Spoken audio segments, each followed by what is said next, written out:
সরকারি নির্দেশিকা অনুযায়ী সরকারি প্রতিষ্ঠান খোলা থাকলেও সিংহভাগ কর্মচারীদের আসতে পারলেন না কার্যালয়ে। এ রাজ্যে অবৈধভাবে এসে টানা 70 বছর ধরে তাদের উপর নির্যাতন চালাচ্ছে, তাদের বিরুদ্ধেও ব্যবস্থা গ্রহণ করতে হবে, যার পেছনে অন্য কোনো চক্রান্ত রয়েছে বলে সচেতন নাগরিকরা মনে করছেন।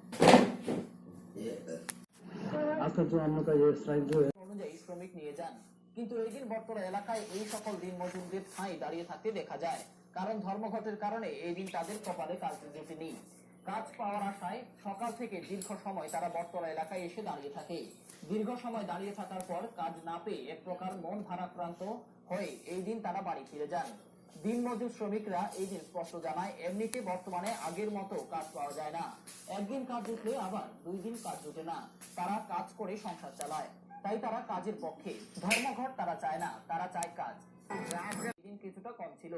আগরতলা রেল স্টেশনে দেখা যায় ধর্মনগর, আমবাসা, তেলিয়ামুড়া, উদয়পুর, সাবরুম, বিলোনিয়া যাওয়ার জন্য সকাল থেকে ঘন্টার মধ্যে যদি তাদের দাবি পূরণ না হয় তাহলে আরো বৃহত্তর আন্দোলনের দিকে যাবে বলে হুমকি দেওয়া হয়।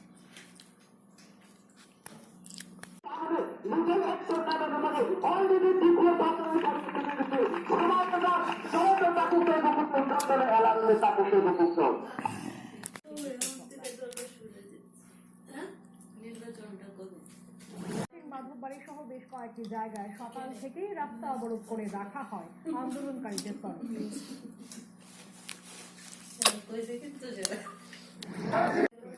এদিকে এলাকায় বিভিন্ন স্থানে অবরোধ করে।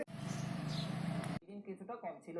আগরতলা রেল স্টেশনে দেখা যায় ধর্মনগর, আমবাসা, তেলিয়ামুড়া, উদয়পুর, সাবরুম, বিলোনিয়া যাওয়ার জন্য সকাল থেকে অনুযায়ী শ্রমিক নিয়ে যান, কিন্তু এই দিন বর্তমান এলাকায় এই সকল দিন মজুরদের ঠাঁই দাঁড়িয়ে থাকতে দেখা যায়, কারণ ধর্মঘটের কারণে এই দিন তাদের কপালে কাজ জুটেনি। কাজ পাওয়ার আশায় সকাল থেকে দীর্ঘ সময় তারা বর্তলা এলাকায় এসে দাঁড়িয়ে থাকে। দীর্ঘ সময় দাঁড়িয়ে থাকার পর কাজ না পেয়ে এক প্রকার মন ভারাক্রান্ত হয়ে এই দিন তারা বাড়ি ফিরে যান। দিনমজুর শ্রমিকরা এই দিন স্পষ্ট জানায়, এমনিতে বর্তমানে আগের মতো কাজ পাওয়া যায় না। একদিন কাজ জুটলে আবার 2 দিন কাজ জুটে না। তারা কাজ করে সংসার চালায়, তাই তারা কাজের পক্ষে। ধর্মঘট তারা চায় না, তারা চায় কাজ।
কিছুটা কম ছিল। আগরতলা রেল স্টেশনে দেখা যায় ধর্মনগর, আমবাসা, তেলিয়ামুড়া, উদয়পুর, সাবরুম, বিলোনিয়া যাওয়ার জন্য সকাল থেকে